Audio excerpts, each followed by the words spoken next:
अस्सलाम वालेकुम dear students. आज के ऑनलाइन फर्स्ट लेक्चर के अंदर हम पार्ट 2 में चैप्टर नंबर 13 कार्बोक्सिलिक एसिड्स की क्लास के बारे में डिस्कशन करेंगे। कार्बोक्सिलिक एसिड्स के बारे में आपने जनरल सा एक व्यू लिया हुआ है। कार्बोक्सिलिक एसिड्स क्या होते हैं? ऐसे organic compounds which contain a functional group which is C double bond O OH are called carboxylic acids.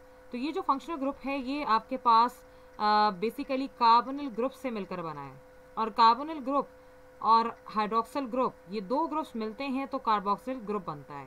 यानी इस कार्बोक्सिल ग्रुप में कार्ब का लफ्ज़ कार्बोनिल से निकला है जो कार्बन डबल बॉन्ड ऑक्सीजन के साथ लिंकेज वाला ग्रुप है, और दूसरा ऑक्सिल जो लफ्ज़ यहाँ आप देख रहे हैं कार्बोक्सिल में, वो ऑक्सिल लफ्ज़ हाइड्रोक्सिल के ग्रुप से निकला है, OH के ग्रुप से। तो दोनों को कंबाइन करें तो हमारे पास कार्बोक्सिलिक एसिड की क्लास जनरेट होती है। अब कार्बोक्सिलिक एसिड्स बाय नेचर देखें तो ये ऑर्गेनिक कंपाउंड्स में हमारे पास दो तरह की कैटेगरीज होती हैं, एक एलिफेटिक और दूसरा एरोमेटिक। वेदर आपके पास ये COH का ग्रुप किसी भी चेन के साथ अटैच हो, चाहे वो अल्काइल सिस्टम के साथ अटैच हो तो एलिफेटिक, अगर वो एराइल सिस्टम के साथ अटैच है तो वो एरोमेटिक की क्लास में कंसिडर किया जाएगा। जैसे कि एलिफेटिक सिस्टम में आप RCOH को ग्रुप में देखेंगे, यानी R कोई भी अल्काइल ग्रुप भी हो सकता है और हाइड्रोजन कंटेनिंग भी हो सकता है। इसी तरह एरोमेटिक कार्बोक्सिलिक एसिड्स के अंदर हमारे कार्बोक्सिल ग्रुप के साथ AR का ग्रुप लगेगा। AR is basically phenyl group. जो हमारे पास रिंग सिस्टम्स होते हैं तो उन्हें हम एराइल ग्रुप भी कहते हैं, फेनाइल भी कहते हैं, तो ये आपके पास एरोमेटिक की क्लास में आएंगे। अब फर्दर अगर क्लासिफिकेशन की बात करें तो कार्बोक्सिलिक एसिड्स की क्लासेस मजीद भी क्लासीफाई की जाती हैं on the behalf of the number of the COH group. यानी अगर एक कार्बोक्सिलिक एसिड का ग्रुप है तो मोनो, दो हैं तो डाई, तीन है ट्राई, और अगर एक से ज़्यादा हैं, दो से ज़्यादा हैं तो पॉली कार्बोक्सिलिक एसिड्स हम उन्हें कंसिडर करेंगे। Like we have an example कि एलिफेटिक सिस्टम की अगर हम बात करें तो एलिफेटिक मोनोकार्बोक्सिलिक एसिड्स क्या होते हैं? एलिफेटिक से मुराद ये है कि आप जो है स्टेट चेन स्ट्रक्चर की बात करें हैं, रिंग सिस्टम की बात नहीं करें, और मोनो से मुराद है कि आपके पास एक ऐसे कंपाउंड ऑफ कार्बोक्सिलिक एसिड को आप कंसिडर करेंगे जिसमें एक ही कार्बोक्सिलिक एसिड का ग्रुप होगा। लाइक आप देख सकते हैं कि एक कार्बन पर मुश्तमिल ये जो एसिड है जिसके R के ग्रुप में हमने हाइड्रोजन को अटैच किया है, और बराबर वाले कंपाउंड में आप R एक कार्बन पर मुश्तमिल देख रहे हैं, तो ये आपके पास मेथानोइक एसिड है जिसे कॉमनली फॉर्मिक एसिड कहते हैं, और ये एथानोइक एसिड है, इसे हम कॉमनली एसिटिक एसिड कहते हैं। तो बेसिक पर्पस यहाँ पर देखने का कि ये है कि आपके पास एक COH ग्रुप है तो ये एलिफेटिक मोनो के केस में कंसिडर होगा। इसी तरह एलिफेटिक में डाई कार्बोक्सिलिक एसिड्स भी होते हैं जिसमें एक ही कंपाउंड में आपको दो COH के ग्रुप्स मिलेंगे, जैसे कि यहाँ पर आप देख सकते हैं, इसे कॉमनली ऑक्सैलिक एसिड कहते हैं और सेकंड नेम है इसका इथेन डायोइक एसिड। इसी तरह इसमें तीन आपके पास कार्बन कंटेनिंग कंपाउंड है और दो कार्बोक्सिलिक एसिड के ग्रुप्स लगे हुए हैं, तो इसे प्रोपेन डायोइक एसिड कहते हैं और कॉमनली मेलोनिक एसिड से इसको रिप्रेजेंट किया जाता है। ये एलिफेटिक सिस्टम का सिस्टम था। एरोमेटिक सिस्टम में क्या है? एरोमेटिक में आपके पास मोनो का केस भी है कि जिसमें एक COH का ग्रुप लगा हो, तो आपने चैप्टर 9 में ये बेंजोइक एसिड के नाम से ये कंपाउंड बारहा स्टडी किया है। एरोमेटिक डाई कार्बोक्सिलिक एसिड्स में इसी रिंग सिस्टम में दो कार्बोक्सिलिक एसिड्स के ग्रुप लगे हुए हैं और इसका नाम बनता है 1,2 hyphen benzene dicarboxylic acids, commonly called as the phthalic acid. P silent है यहाँ पर। तो ये एरोमेटिक सिस्टम से ताल्लुक़ रखने वाला डाई कार्बोक्सिलिक एसिड का कंपाउंड है। नॉमनक्लेचर पर देखें तो नॉमनक्लेचर में हम सबसे एक कॉमन चीज़ यहाँ से बड़ा इंपॉर्टेंट एक क्वेश्चन आ जाता है, शॉर्ट क्वेश्चन, कि फैटी एसिड्स क्या होते हैं। एग्जाम्पल्स बताएं, what are fatty acids, give examples. तो एलिफेटिक मोनो कार्बोक्सिलिक एसिड्स को हम कॉमनली फैटी एसिड्स कहते हैं, जो कि आपने अभी ऊपर पढ़ा कि एलिफेटिक मोनो कार्बोक्सिलिक एसिड्स, तो उन्हें हम जो है फैटी एसिड्स कहते हैं because the higher member of these series such as palmitic acid जिसका फार्मूला है C15H31COH and stearic acid C17H35COH, ये आपके पास hydrolysis of fats and oils से ऑब्टेन होते हैं, इसीलिए हम इन्हें फैटी एसिड्स कहते हैं। तो आपके पास क्वेश्चन आ जाए what are fatty acids, give examples, तो आप पामेटिक और स्टेरिक एसिड की एग्जांपल इस क्वेश्चन में कोट करेंगे। नाउ द पॉइंट इज कि नॉमनक्लेचर के दो वेज होते हैं, एक कॉमन मेथड और एक आयोपेक सिस्टम।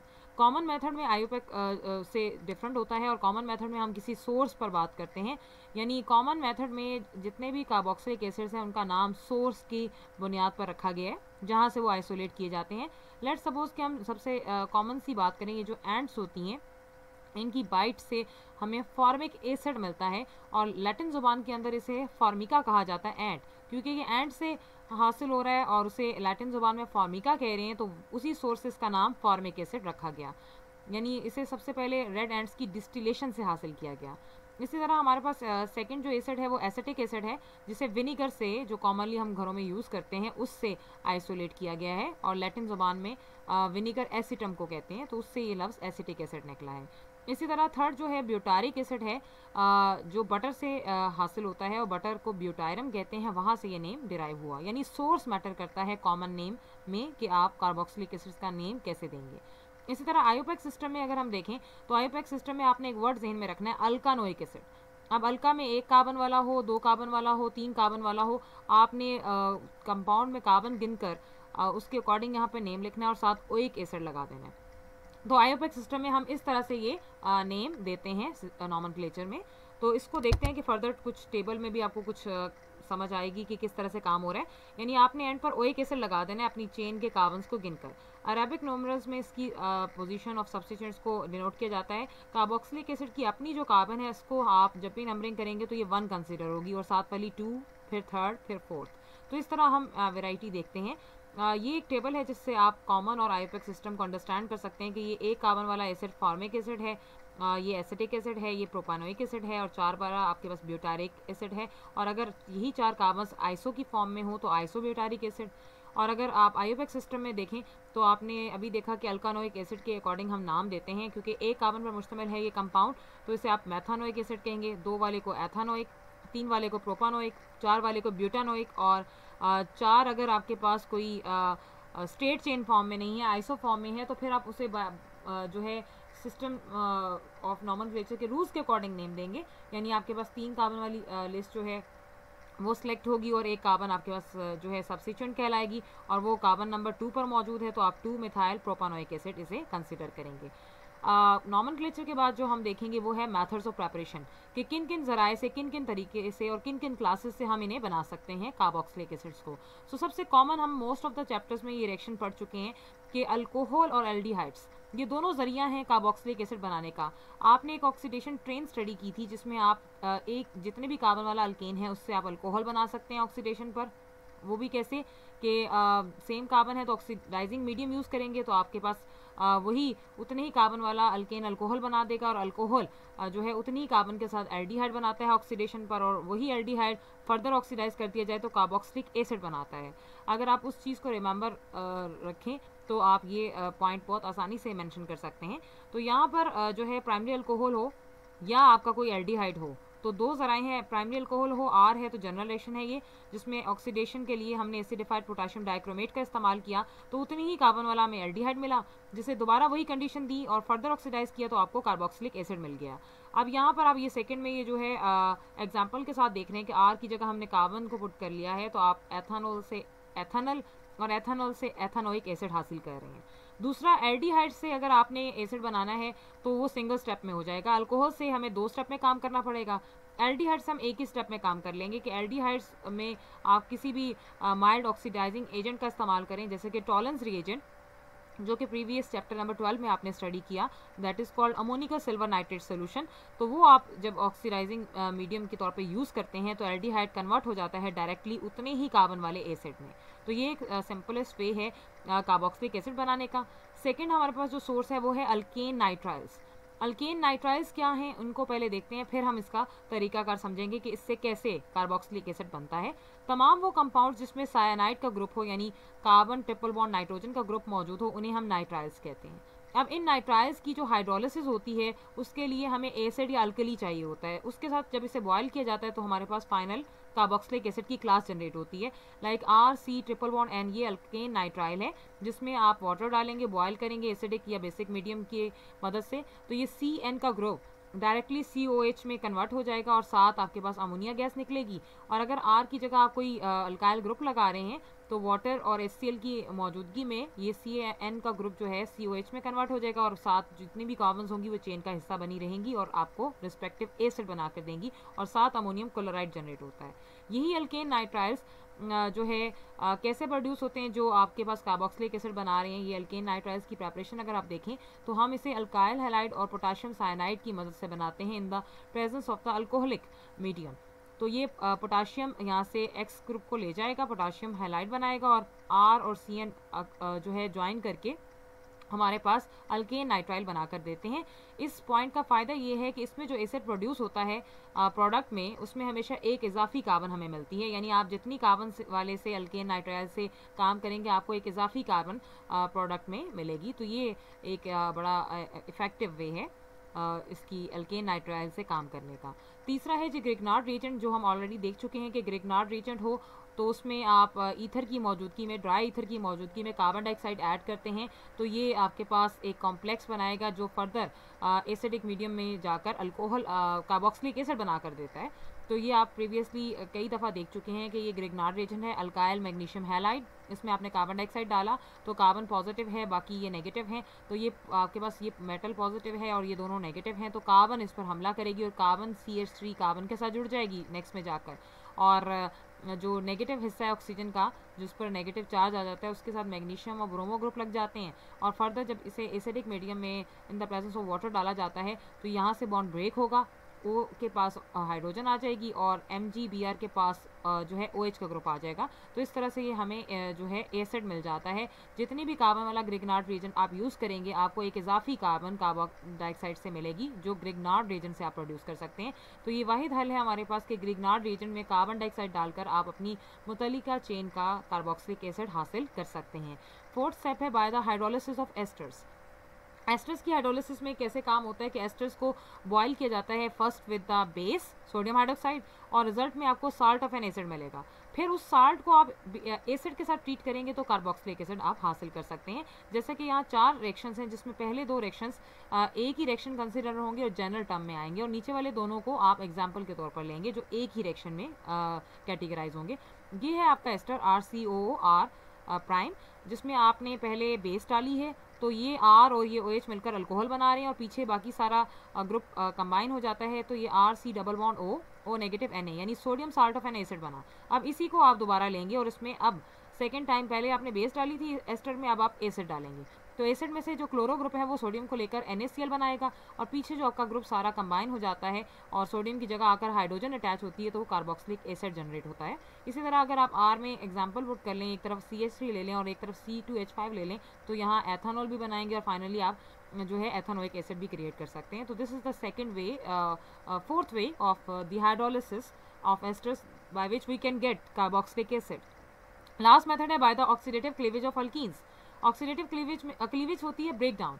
अब ब्रेक डाउन किसकी करनी है, आपने अल्कीन्स की क्लास की ब्रेक डाउन करनी है, और किसकी मौजूदगी में ये काम होगा, अल्कलाइन KMnO4, जिसमें डबल बॉन्ड जो है अल्कीन का वो ब्रेक कर जाता है और हमारे पास आसानी से काम होता है। ये रिएक्शन बहुत आसान है कि आपके रिस्पेक्टिव अल्कीन है उसमें आप 4 नेसेंट ऑक्सीजन डालेंगे, हीट करेंगे और आप बेसिक मीडियम यूज़ करेंगे KMnO4 के साथ, और डबल बॉन्ड जहाँ पे भी है वो टूटेगा और उसके दोनों अतराफ में जितनी भी कार्बन है उतनी कार्बन वाला आपको एसिड मिलेगा।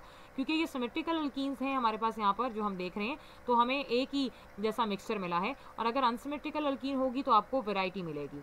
सो यहाँ पर आपने बॉन्ड ब्रेक किया तो इधर भी आपके पास 2 कार्बन कंटेनिंग चेन है विद R के साथ, और यहाँ पे भी 2 कार्बन कंटेनिंग चेन है, तो आपने सिंपली RCOH में से कन्वर्ट कर दिया, और नीचे वाले को अगर आप देखें तो 4 कार्बन पर मुश्तमिल ये स्ट्रक्चर है 2 ब्यूटीन। जब बॉन्ड टूटेगा तो यहाँ से 2 कार्बन पर मुश्तमिल एसिटिक एसिड, और इधर से भी बनाएं तो आप एक ही दफ़ा 2 मॉलिक्यूल्स को मेंशन करेंगे। तो ये 5 मेथड से जिसके थ्रू हम जो है कार्बोक्सिलिक एसिड्स को जनरेट कर सकते हैं। किसी पर भी आपके पास लॉन्ग क्वेश्चन आ सकता है कि आप 2-3 मेथड्स बताएं या 4 मेथड्स बताएं, या किसी भी क्वेश्चन को कन्वर्जन की सूरत में शॉर्ट क्वेश्चन में पूछा जा सकता है। नेक्स्ट आती है फिजिकल कैरेक्टरिस्टिक्स। स्मेल की बात करें तो ये फर्स्ट 3 जो एलिफेटिक एसिड्स हैं, फॉर्मिक, एसिटिक और प्रोपानोइक एसिड, ये सब कलरलेस होते हैं, लिक्विड्स होते हैं, पंजेंट स्मेल होती है। इससे नेक्स्ट मेंबर्स पर आए C4 से C6 तो वो कलरलेस लिक्विड्स हैं लेकिन अनप्लेजेंट स्मेल रखते हैं। सॉल्युबिलिटी की बात की जाए तो जितने भी एलिफेटिक एसिड्स हैं उनमें पहले जो 4 मेंबर हैं छोटे यूनिट्स कंटेनिंग हैं, आसानी से पानी में हल होते हैं। वजह क्या है, हाइड्रोजन बॉन्डिंग। लाइक आप पानी में देखें तो पानी में भी पोलर एंड्स हैं, और आपके कार्बोक्सिलिक एसिड में भी OH का ग्रुप लगा हुआ है जिसमें पार्शियल हाइड्रोजन और पानी में पार्शियल जो है ऑक्सीजन नेगेटिव है, तो इनके दरमियान हाइड्रोजन बॉन्डिंग डेवलप होती है। लेकिन जैसे जैसे आपकी कार्बोक्सिलिक एसिड की चेन बड़ी होती जाती है, उसमें आर का ग्रुप मोर कार्बन कंटेनिंग होता है, तो आपकी हाइड्रोजन बॉन्डिंग जो है वीक हो जाती है, क्योंकि नॉन पोलर पार्ट इंक्रीज हो रहा है। इसीलिए हम कहते हैं कि lower alcohols are very soluble in water. तो वो क्वेश्चन अगर आपसे पूछे तो आप उसमें बॉन्डिंग बताएंगे और ये डायग्राम भी शो करेंगे। सेकेंडली जो सॉल्युबिलिटी है हमारी वो पानी में कार्बोक्सिलिक एसिड्स की, वो तो जैसे जैसे आप चेन बढ़ाएंगे कम होगी, और मॉलिक्यूलर मास जितना ही आप इंक्रीज करेंगे वो सॉल्युबिलिटी का फैक्टर कम होता जाएगा। उसकी वजह आपने नॉन पोलर चेन का जो है हिस्सा देखा है। नेक्स्ट है जी third, boiling point. Boiling point is very important. Boiling point carboxylic acids का बहुत ज़्यादा बढ़ जाता है, और वो क्यों बढ़ता है? इंटरमॉलिक्यूलर हाइड्रोजन बॉन्डिंग की वजह से, क्योंकि कार्बोक्सिलिक एसिड्स के मॉलिक्यूल आपस में इंटरलॉकिंग करके इंटरमॉलिक्यूलर हाइड्रोजन बॉन्डिंग बनाते हैं। और इंटरमॉलिक्यूलर हाइड्रोजन बॉन्डिंग होती है कि दो डिफरेंट जो है कंपोनेंट्स के दरमियान की बॉन्डिंग, उसे इंटरमॉलिक्यूलर कहेंगे। तो अगर आप इसको कंसिडर करें तो आपके पास यहाँ पर बॉइलिंग पॉइंट इस वजह से इसका स्ट्रॉन्ग भी है। तो ये क्वेश्चन आ जाता है, why the boiling point of carboxylic acids are very high. तो आप उसमें ये मेंशन करेंगे, रीजन और साथ बनाएंगे। सेकेंडली एक और क्वेश्चन यहाँ से पूछा जाता है कि जब भी नॉन पोलर सॉल्वेंट्स में लाइक बेंजीन में अगर हम जो है कार्बोक्सिलिक एसिड के मास को डिटरमिन करें तो वो हमेशा हमें दुगना मिलता है। वो दुगना क्यों मिलता है? क्योंकि carboxylic acid non polar solvent में जाने के बाद साइक्लिक डाइमर बनाता है, जो आप साथ देख रहे हैं कि एक कार्बोक्सिलिक एसिड दूसरे कार्बोक्सिलिक एसिड के साथ हाइड्रोजन बॉन्डिंग के थ्रू, दैट इज इंटरमॉलिक्यूलर, ये बॉन्डिंग कर रहा है और एक डाइमर क्रिएट कर रहा है विच इज़ वेरी स्ट्रॉन्ग। सो इसकी वजह से मास डबल हो जाता है। और आपके पास क्वेश्चन भी आ सकता है कि why the molecular mass of the carboxylic acid become double in the non polar solvents. तो आप डाइमर और इस डाइमर की डायग्रामेटिक रिप्रेजेंटेशन शो करेंगे। जब बॉइलिंग पॉइंट की बात आएगी तो आपने साथ वैल्यूज़ के साथ मेंशन करना है कि फॉर्मिक एसिड यानी एक कार्बन पर एसिड का जो इफेक्ट है उसमें बॉइलिंग पॉइंट 100 है। जब दो कार्बन चेन पर मुश्तमिल एसिड है तो 118 हो गया, और जब तीन कार्बन पर मुश्तमिल चेन हुई तो 141 हो गया। यानी धीरे धीरे ये आपके पास कार्बन नंबर के बढ़ने के साथ बॉइलिंग पॉइंट इंक्रीज कर रहा है। तो ये ट्रेंड आप देखते हैं। और मेल्टिंग पॉइंट का ट्रेंड देखें तो मेल्टिंग पॉइंट का इरेगुलर ट्रेंड है। आपके पास मेल्टिंग पॉइंट में हमारे पास दो कॉन्सेप्ट्स आ जाते हैं, like we have two categories of the carbon containing carboxylic acid, एक इवन नंबर वाले कार्बोक्सिलिक एसिड्स और एक जो है ऑड नंबर वाले कार्बोक्सिलिक एसिड्स। यानी ऐसे कार्बोक्सिलिक एसिड्स जिनमें इवन कार्बन है, यानी 3 कार्बन वाला आप देख सकते हैं प्रोपानोइक एसिड, 4 कार्बन वाला ब्यूटानोइक एसिड और 5 कार्बन वाला पेंटानोइक एसिड। अगर आप इसके मेल्टिंग पॉइंट को देखें तो ये -22 है, ये -6 है और इसका -36 है। अगर आप कंपैरिजन करें तो इवन का मेल्टिंग पॉइंट जो है ज़्यादा है ऑड वाले कार्बन के कार्बोक्सिलिक एसिड से। उसकी वजह क्या होती है कि जो इवन नंबर वाले कार्बोक्सिलिक एसिड होते हैं उसमें ज़्यादा इंटरलॉकिंग होती है एटम्स की, वो ज़्यादा टाइटली पैक होते हैं, जिसकी वजह से ये पॉसिबिलिटी में तो हमने बेसिकली बिहेवियर्स देखे कि किस तरह के फिजिकल कैरेक्टरिस्टिक्स जुड़े हुए हैं। ये कुछ इंपॉर्टेंट क्वेश्चंस हैं जो आप मुतल्लिका प्रॉपर्टी से प्रिपेयर करेंगे। तो ये कार्बोक्सिलिक एसिड का जो है मेजर फैक्टर था। आज हम कुछ एक्सरसाइज के क्वेश्चंस भी देखेंगे कि उसमें कहाँ कहाँ पर आप जो है इनको देखते हैं।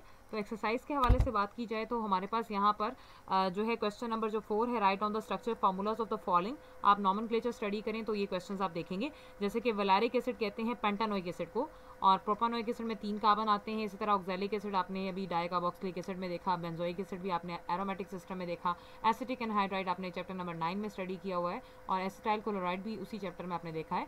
इस तरह क्वेश्चन नंबर 5 आप देखेंगे, write on the names of the following compounds by IUPAC system.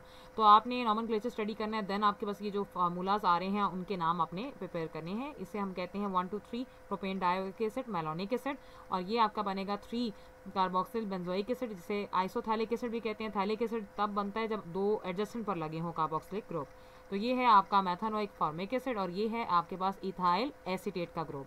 तो इसे इथाइल एसीटेट या इथाइल एथानोइड भी कहते हैं, और इसे हम कहते हैं 2 अमाइनो एथानोइक एसिड। सेकंड पर अमाइनो लगा हुआ है 2 अमाइनो एथानोइक एसिड या अमाइनो एसिटिक एसिड। और ये है आपके पास प्रोपाइल और उसके साथ लगा है मेथानोइट, तो हम इसे प्रोपाइल फॉर्मेट भी कह सकते हैं या एन प्रोपाइल मेथानोइट भी कहते हैं। This is all about the chapter 13। अब हमारे पास कुछ प्रीवियस चैप्टर नंबर 12 का एक क्वेश्चन रहता था, क्वेश्चन नंबर 16, how would you bring about the following conversions. तो इन कन्वेंस को समझने के लिए और इनकी साइंस को जानने के लिए आपको कुछ ट्रेंड्स को देखना है। आपने ये ट्रेन कई दफ़ा की है रिएक्शंस के अंदर कि अल्केन जितनी भी कार्बन वाला हो उतनी कार्बन वाले अल्केन से आप अल्कोहल बना सकते हैं अगर आप ऑक्सीडेशन करें, और अगर फिर ऑक्सीडेशन करें तो एल्डिहाइड्स एंड कीटोन्स उतनी ही कार्बन वाला आप हासिल करेंगे, और फर्दर फिर ऑक्सीडेशन करें तो फाइनल आप कार्बोक्सिलिक एसिड भी उतनी कार्बन के साथ हासिल कर सकते हैं। ये तो ऑक्सीडेशन का पैटर्न है। लेकिन अगर आपने किसी कार्बोक्सिलिक एसिड से उतनी ही कार्बन वाले एल्डिहाइड या कीटोन में जाना है तो रिडक्शन का अमल आप दोहराएंगे, और अगर एल्डिहाइड या कीटोन से आपने अल्कोहल में जाना है उतनी ही कार्बन के साथ तो आपको फिर रिडक्शन करनी पड़ेगी, और एक दफ़ा और तीसरी दफ़ा रिडक्शन करेंगे तो आप उतनी ही कार्बन वाले अल्केन में अपने कंपाउंड को कन्वर्ट कर सकते हैं। तो इस एजेंडा को जहन में रखते हुए आपने इन कन्वेंस को करना है, जो हमारा पिछले चैप्टर से एक पार्ट मिसिंग था। तो अभी आप जो है इनके सॉल्व पार्ट्स देखेंगे, लेकिन उसको समझने के लिए आपको सिर्फ ट्रेंड समझने हैं, बाकी आप आराम से क्वेश्चन स्टडी कर सकते हैं। क्वेश्चन नंबर 16 जो अभी हमने देखा, how will you bring about the following conversions. अब उसमें समझने के लिए आपने ये चीज़ ज़हन में रखनी है कि एल्डिहाइड और कीटोन से आप डायरेक्ट अल्कोहल बना सकते हैं अगर सेम नंबर ऑफ कार्बन्स हैं दोनों में, यानी सेम नंबर ऑफ कार्बन वाली एल्डिहाइड या कीटोन से आपने अल्कोहल बनाना है तो जस्ट आपको क्या करना है, ऑक्सीडेशन का अमल। अब ये हम यहाँ देख लेते हैं, इसी पेज पर आपको ये मिल भी जाएगा कि आपकी ये देखें जी, प्रोपानॉल से प्रोपानोल बनाना है, यानी 3 कार्बन वाले एल्डिहाइड से 3 कार्बन वाली अल्कोहल चाहिए हमें, तो सिंपल चाहिए एल्डिहाइड से अल्कोहल। तो हमारे पास दो ऑप्शंस हैं कि अगर आपको एल्डिहाइड से अल्कोहल चाहिए तो आप सिंपली क्या काम कर सकते हैं कि रिडक्शन का एक प्रोसेस है वो आप फॉलो कर सकते हैं, और रिडक्शन के अमल में आपके पास क्या है कि अगर आपके पास एल्डिहाइड है और आपने उससे अल्कोहल में वापस जाना है तो आप जो है नॉर्मली अगर मैं इस प्रोसेस को यहाँ पर इस तरह से मेंशन करूँ कि like we have the point here, कि हम यहाँ पे इसको सेट कर लेते हैं कि ये जो आपके पास फैक्टर है कि आपने जब एल्डिहाइड से अल्कोहल में जाना है तो आपको ये वाला प्रोसेस इस तरफ लेना है ऊपर की तरफ, और अगर आपको अल्कोहल से जो है कि एल्डिहाइड या कीटोन से वापस आना है तो आप इस एरो को नीचे की तरफ कंसीडर करेंगे। तो ये आप यहाँ देख लीजिएगा, एक करेक्शन कर लीजिएगा कि आपने अल्कोहल से एल्डिहाइड या कीटोन में जाना है तो आपको जो है क्या करना पड़ेगा, दैट इज़ ऑक्सीडेशन, और अगर आपने किसी एल्डिहाइड या कीटोन से वापस अल्कोहल में आना है तो आपको रिडक्शन करनी पड़ेगी। ये एरोस का रिवर्स है तो ये आप देख लीजिएगा। अब हमारा मकसद यहाँ पर क्या चीज़ है कि हमें क्या करना है, हमें बेसिकली जो है यहाँ पर लेकर आना है कि एल्डिहाइड से उतनी कार्बन वाला अल्कोहल चाहिए। तो आपने भी देखा कि एल्डिहाइड से अल्कोहल कब मिलेगी, जब रिडक्शन करेंगे। तो आपने सिंपली रिडक्शन का जो है हाइड्रोजन और निकल प्लैटिनम प्लैटियम डालना है और उतनी कार्बन वाले एल्डिहाइड या कीटोन से आप अल्कोहल हासिल कर सकेंगे। यहाँ तो हमने ये काम किया, ये हमारा प्रोसेस डन हो गया। इसी तरह अगर आप एक और कोई कंडीशन देखें तो अभी इसमें इसी के साथ थर्ड पार्ट में आप कीटोन से अल्कोहल बनाने की कंडीशन को फॉलो करेंगे। तो इन दोनों क्वेश्चंस में आपने सेम कार्बन नंबर्स देखे हैं, लेकिन इसमें एल्डिहाइड से अल्कोहल बनाना है, इसमें कीटोन से अल्कोहल बनाना है, तो इसमें भी रिडक्शन का ही प्रोसेस आप सीधा अडॉप्ट करेंगे और आप मुतल्लिका कंपाउंड हासिल कर सकते हैं। सेकेंड कंडीशन आती है कि अगर डिफरेंट कार्बन नंबर्स हों तो आपने इन दोनों में से किसी में भी जाना हो देन क्या करेंगे। तो हमारे पास कुछ ऑप्शंस हैं यहाँ पर कि अगर आपको एल्डी जैसे कि पार्ट नंबर 1 कि एसीटोन से आपने टर्शी ब्यूटाइल अल्कोहल बनाना है तो आपने कीटोन से अल्कोहल बनानी है, तो आपके ज़हन में सबसे पहली चीज़ ये आनी चाहिए कि यहाँ पे कार्बन नंबर सेम नहीं है, और अगर कार्बन नंबर सेम नहीं है तो आपने कुछ ऐसा करना है जिससे कार्बन नंबर सेम हो। तो आपके पास एल्डिहाइड या कीटोन से जब भी अल्कोहल बनानी है डिफरेंट कार्बन्स के साथ तो आपने ग्रिग्नार्ड रिएजेंट का सहारा लेना है। ग्रिग्नार्ड रिएजेंट दो काम करेगा, एक तो आपकी मुतल्लिका कार्बन के नंबर को पूरा करेगा और दूसरा आपको अल्कोहल भी बना कर देगा, चाहे वो एल्डिहाइड पर अप्लाई करें चाहे वो कीटोन पर अप्लाई करें। तो ये आप टेक्नोलॉजी यहाँ पर यूज़ करेंगे। लाइक कीटोन से मुझे अल्कोहल बनानी है और एसीटोन में 3 कार्बन्स हैं जैसे कि देख रहे हैं आप, और हमारे पास ब्यूटाइल में 4 कार्बन होती हैं, तो हमने एक कार्बन वाला ग्रिग्नार्ड यूज़ किया। प्रोसेस वही है ग्रिग्नार्ड रिएजेंट का, तो आपको फाइनल प्रोडक्ट में 4 कार्बन वाला जो है अल्कोहल मिलेगा। 2 काम यहाँ पर हुए इस ग्रिग्नार्ड रिएजेंट के रिएक्शन से, एक तो कार्बन नंबर भी पूरी होगी और अल्कोहल भी हमें अपनी मर्जी की मिल गई। तो ये सिंपल ग्रिग्नार्ड के साथ आपने ये काम किया। उसके लिए आपको जहन में रखना है कि आपने किसी भी एल्डिहाइड या कीटोन से अगर अल्कोहल बनानी है डिफरेंट कार्बन्स के साथ तो फिर आपको रिडक्शन ऑक्सीडेशन नहीं, जस्ट ग्रिग्नार्ड रिएजेंट का सहारा लेना है। इसी तरह ये सवाल हल हो रहा है। और इसी तरह आप इसमें भी जो ये वाला पार्ट देख सकते हैं 5वां पार्ट, जिसमें वो कह रहा है कि एथेनॉल से आप 2 प्रोपानोल बनाएं। यानी एल्डिहाइड से आपने अल्कोहल बनानी है, यहाँ 2 कार्बन वाला एल्डिहाइड है, यहाँ 3 कार्बन वाला अल्कोहल है, तो अगेन ग्रिग्नार्ड रिएजेंट को यूज़ करें।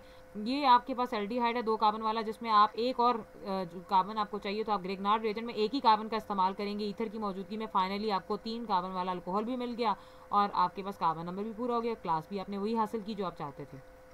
तीसरी एक और अहम चीज़ है यहाँ पर कि अगर आपको किसी एल्डिहाइड से कीटोन या कीटोन से एल्डिहाइड में जाना है, तो उसके लिए 2 चीज़ें ध्यान में रखनी है। एक तो आपने ग्रिग्नार्ड रिएजेंट को फॉलो करना है और दूसरा आपने ऑक्सीडेशन करनी है। लाइक अगर आप मेथनॉल से एथेनॉल में जा रहे हैं तो आप यहाँ एल्डिहाइड से एल्डिहाइड में जा रहे हैं, और अगर यहाँ आप एथेनॉल से प्रोपानोन में जा रहे हैं तो आप एल्डिहाइड से कीटोन में जा रहे हैं। तो सवाल ये पैदा होता है कि एल्डिहाइड से एल्डिहाइड में जाना है या एल्डिहाइड से कीटोन में जाना है, तो 2 चीज़ें फॉलो करनी है। एक तो ग्रिग्नार्ड रिएजेंट से कार्बन नंबर पूरा करना है और फर्दर ऑक्सीडेशन करनी है। लाइक आप मेथनॉल से एथेनॉल में जाएंगे तो आपको क्या करना है कि एथेनॉल में 2 कार्बन है और मेथनॉल में 1 कार्बन है। आप मेथनॉल को यहाँ पे मेंशन करें 1 कार्बन वाले, और उसमें 1 कार्बन वाला ग्रिग्नार्ड रिएजेंट डालें, तो वो आपको 2 कार्बन वाली अल्कोहल दे देगा। उस अल्कोहल की ऑक्सीडेशन करें जो आपने भी सीखा, तो आप उतनी कार्बन वाला 2 कार्बन वाला एल्डिहाइड हासिल कर सकेंगे। इसी तरह आपने अगर कीटोन एथेनॉल से काम किया 2 कार्बन वाले एल्डिहाइड से, तो उसमें 1 कार्बन और वाला ग्रिग्नार्ड रिएजेंट ऐड करें, तो आपके पास जो मुतल्लिका कंपाउंड आएगा वो 3 कार्बन वाली अल्कोहल होगी, जिसको ऑक्सीडेशन के थ्रू आप कीटोन में कन्वर्ट कर सकते हैं। तो इस तरह से ये मेथड है। ये जो 5-6 आपके पार्ट्स कवर हो जाते हैं। नेक्स्ट जो 6-7 पार्ट है, ये एडिशन ऑफ वाटर है डायरेक्ट, जो चैप्टर नंबर 8 में आपने पढ़ी थी कि इथाइन में आप वाटर डालें तो सीधा एथेनॉल बनता है, या इथीन में एथेनॉल बनाना है आपने तो इथीन से या इथाइन से भी आप एल्डिहाइड बना सकते हैं just by addition of water. इसमें भी एडिशन ऑफ वाटर है, लेकिन वाटर की एडिशन से अल्कीन में अल्कोहल बनेगी, जिसको ऑक्सीडेशन के थ्रू आप फर्दर एल्डिहाइड में कन्वर्ट कर सकते हैं। अब ये वो कंडीशन है जिसमें आपके पास एथेनॉल से अल्कोहल, यानी अल्कोहल से आपने एल्डिहाइड से अल्कोहल बनाना है और सेम कार्बन नंबर है, तो जस्ट आपने रिडक्शन करनी है, तो और कुछ नहीं करना। यहाँ पर एक और कंडीशन आपको देखने को मिलेगी कि अगर आपने अल्कोहल से एल्डिहाइड या कीटोन में जाना है और डिफरेंट कार्बन नंबर्स हैं, तो अगेन मैंने आपको पहले भी बताया कि आपने क्या करना है, आपने ग्रिग्नार्ड रीजन का सहारा लेना है और ऑक्सीडेशन करनी है। तो यही काम यहाँ पर भी करना है और यही काम आपने इस क्वेश्चन में भी करना है कि अब आपने अल्कोहल से कीटोन बनानी है इस पार्ट में, और इस पार्ट में आपने अल्कोहल से एल्डिहाइड बनाना है। तो आप अल्कोहल से पहले उसकी ऑक्सीडेशन करेंगे, एल्डिहाइड बनाएंगे। एल्डिहाइड में 2 कार्बन है, उसमें आपको जितने कार्बन चाहिए, आपको यहाँ पर 4 कार्बन चाहिए, तो आप 2 कार्बन वाला ग्रिग्नार्ड रिएजेंट लेंगे, जो बाद में आपको 4 कार्बन वाला अल्कोहल देगा, जिसकी फर्दर आप ऑक्सीडेशन करेंगे। यानी 3 काम करने पड़े, oxidation, Grignard reagent, oxidation.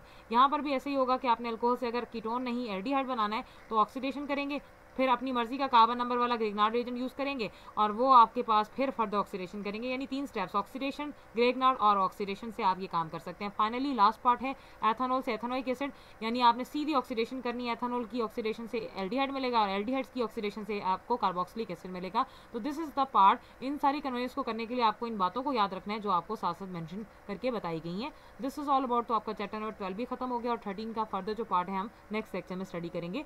Best of luck.